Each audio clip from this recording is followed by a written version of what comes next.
Now we are well on track toward unlocking the mysteries of some of those special abilities. Progress in brain research has been due both to the increasing number of scientists interested in studying the brain and to unprecedented technological innovations. These new tools give us a window to the brain.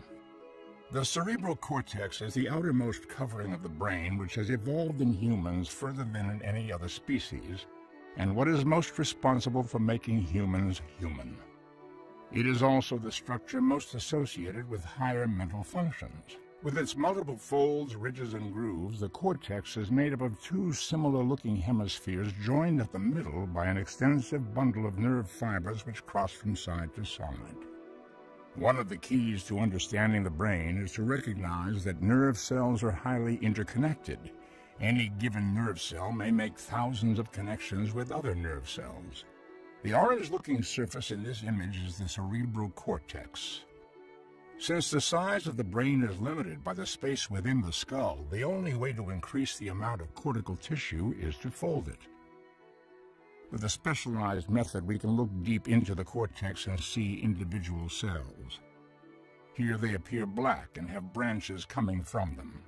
As magnification increases, we see greater detail in the network of the branches. These are dendrites, which are the appendages of neurons which will receive synaptic connections from other cells. Connections are made with another specialized process called an axon. The place where communication occurs between an axon and a dendrite is called a synapse. Synapses are the communication links between neurons. Remember, thousands can occur along a single dendrite. Understanding how neuronal communication occurs at the synapse is one key to understanding the most interesting questions, like how memories are stored and how learning occurs. Indeed, scientists now believe that disruptions of normal activity occurring at synapses are involved in several of the disorders we call mental illness. Our current understanding of how synapses work is represented in this computer animation.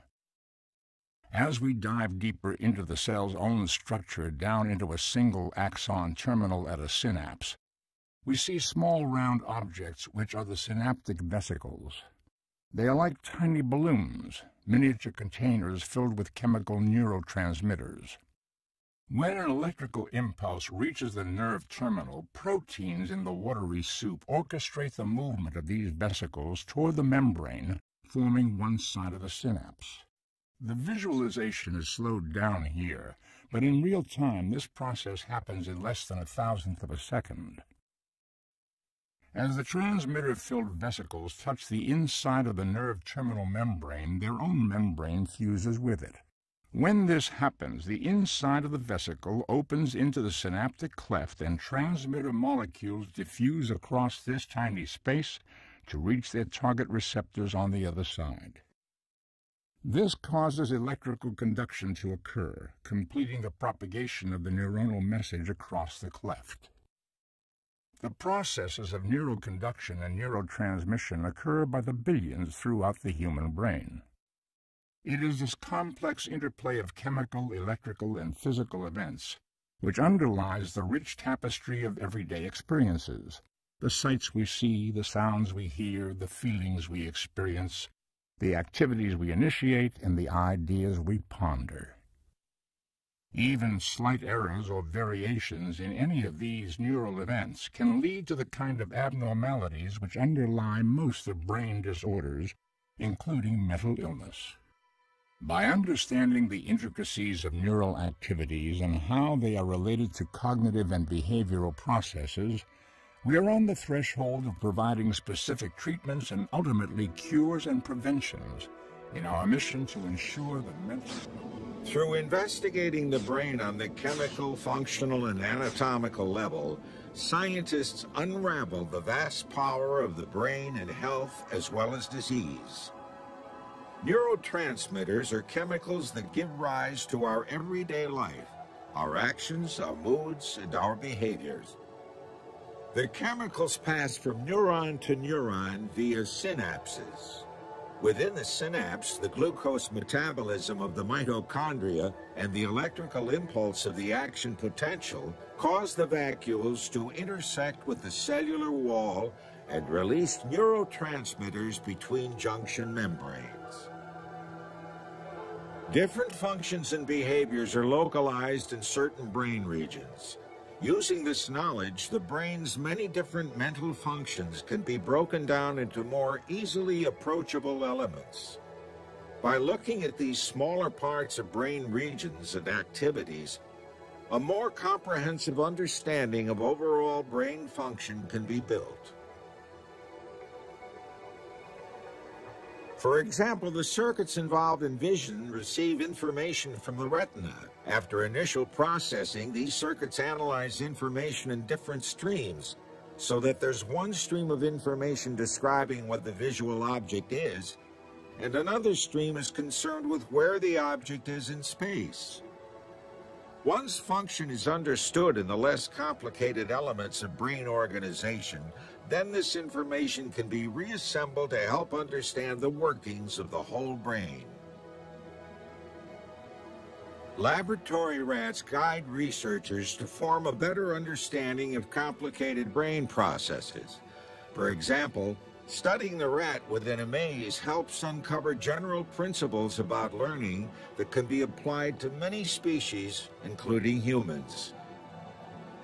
Rats are good at remembering where things are and how to get them. Here the rat has learned how to find a tasty treat each time he walks around the triangular maze. But there's a catch. He has to turn in the maze in the opposite direction from the last try in order to get his treat. First left, then right, then left, then right. Using sophisticated techniques, it's possible to listen to the sounds of groups of brain cells firing before the rat makes his left-right decisions. Listen how the neurons fire very quickly just before he makes his turns. That is the sound of his brain cells remembering where the treat is and where to get it. The lessons learned from the rat can be used to understand a similar process in the human brain. To do that, scientists can use technologies developed in recent decades, such as functional magnetic resonance imaging, or Fmri.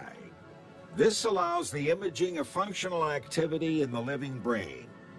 The Fmri machine makes it possible to take pictures of activity within a living brain.